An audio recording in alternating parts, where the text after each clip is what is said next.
I want to talk to you for a minute about media presentations for digital and remote learning. It's 2021, and kids are learning in completely different mediums than they did when we were growing up. It's important for us to connect on their level as best we can. Now, it may seem excessive to overhaul our teaching styles to accommodate modern methodologies, but we would most certainly be remiss to neglect attempting to connect with them in formats that they're accustomed to. Well, when we can. Some of the things I would like to talk about today are editing videos and media in iMovie. And also some of the options YouTube offers for interactive education. So, without further ado, let us begin.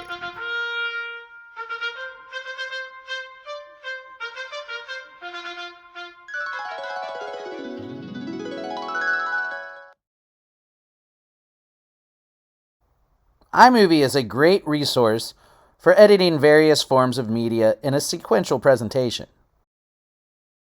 Video, graphics, and photos are easily manipulatable to highlight talking points and enhance imagination.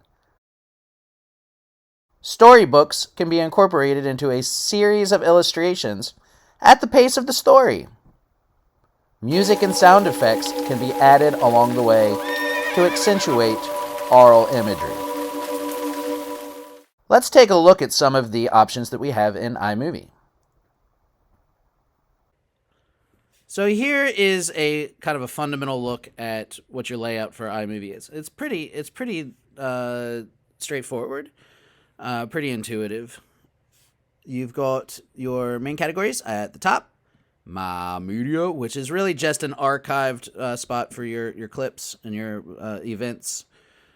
I don't typically use those. You can put those in there for easy access. I don't tend to do that. I fly more, project to project, so I'm not really needing things that I'm going to need to draw on all the time or pull from, because everything I put in as it goes.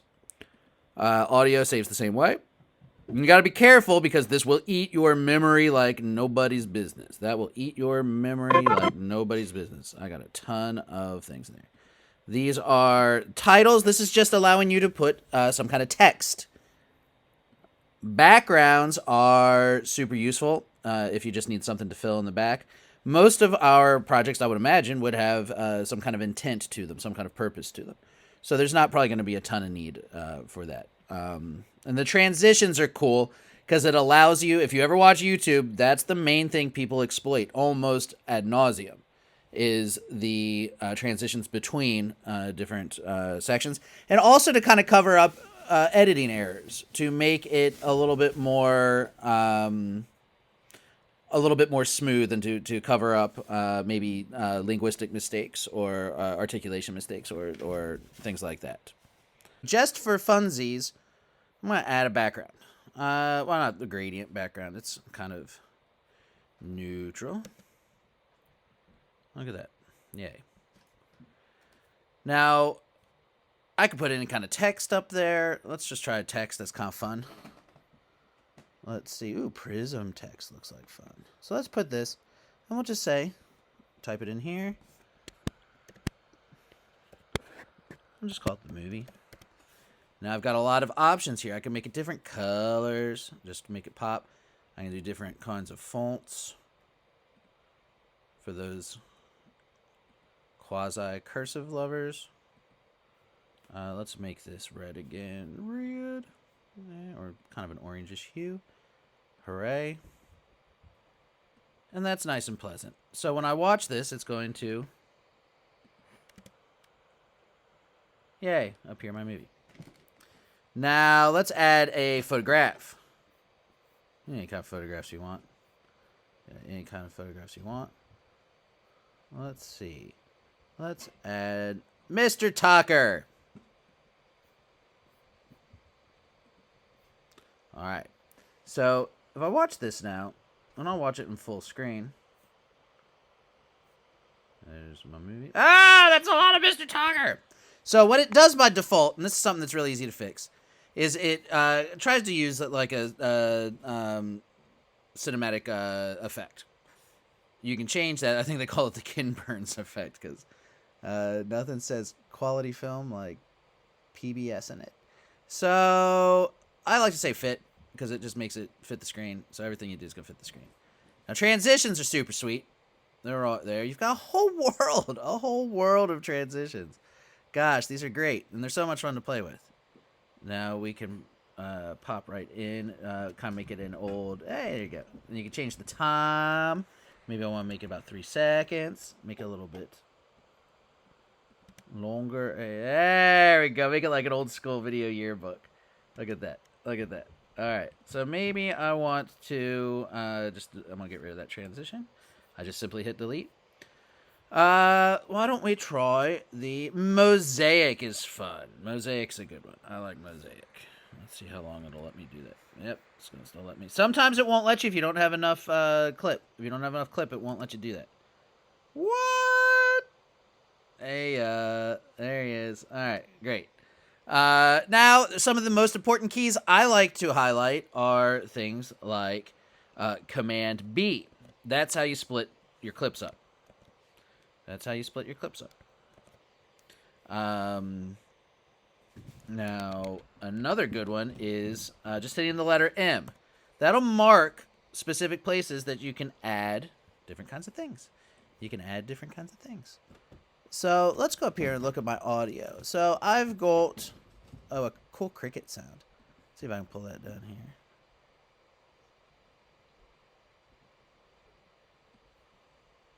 There it is.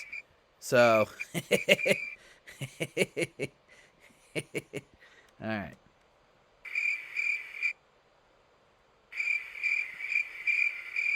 Yeah. So you've got lots of different kinds of choices you can do. That's really, I mean, from there, you can add anything, you can develop anything, you can do just about anything you want in terms of editing these. It's not hard. Now, the fun part is the creativity. How are you going to apply this? What are you going to do to kind of make this stand out? And segue, transition, make it sequential to make it, kind of seamless in your transitions. And the kids love watching the things because this is the format that they watch and do everything in. So really, the possibilities are as open as the time you're willing to explore it. Let's take a quick little look of an example of a lesson I did with. I used Adobe, but I also edited the final version in iMovie. Splicing up the audio. The video tricks are it's a little tricky, but it's just a basic clip that you can see how a final presentation may or may not look. Or a soloist with an accompaniment. And that's something we'll talk about a little bit. But actually today, we have a very special guest. Come on out. Well, hey, Mr. Winter. Hey, how's it going? You excited to talk about all things ensemble playing? Pumped. Sweet. So, what we're going to talk about now is duets. What can a duet sound like? So here's an example of a duet. Are you ready? Let's do it. 1, 2, 3, 4.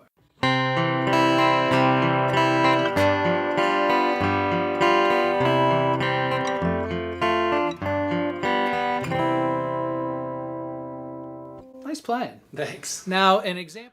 So one more function that's kind of cool in iMovie is the ability to have picture-in-picture or various other kind of things. So let's put this picture in because I like it.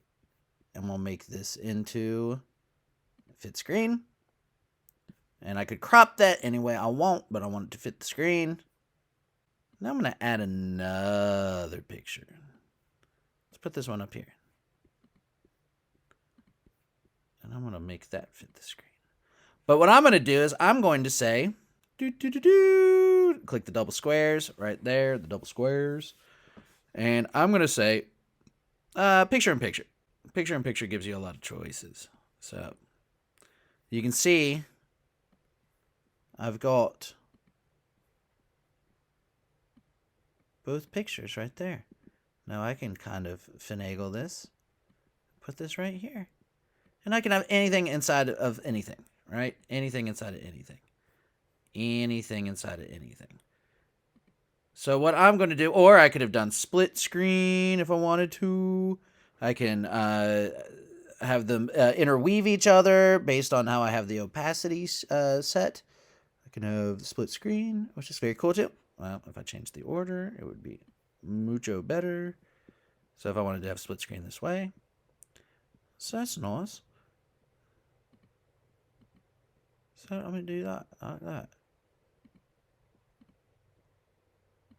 Split screen. See, that's nice. Isn't that nice? Oh, that looks lovely. So I've got a nice little kind of thing. I can do that with videos. I can do that with anything I want. There's really no limitations. So I'm going to show you real quick just a way that I use that in my remote or digital or virtual lessons.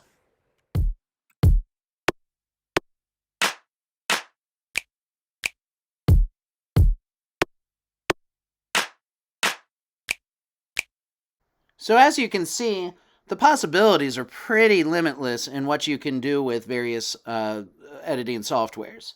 Videos, images, graphics, just about anything that you could want to manipulate, particularly in a targeted way towards a curricular goal or something like that. It's all achievable, and it's pretty limitless in the possibility and potential. So it's really a matter of how much time you're willing to explore it and see what things work for you, what things you enjoy, what things the kids really like, and just capitalizing that, utilizing that, and having a good time with it. So go have some fun.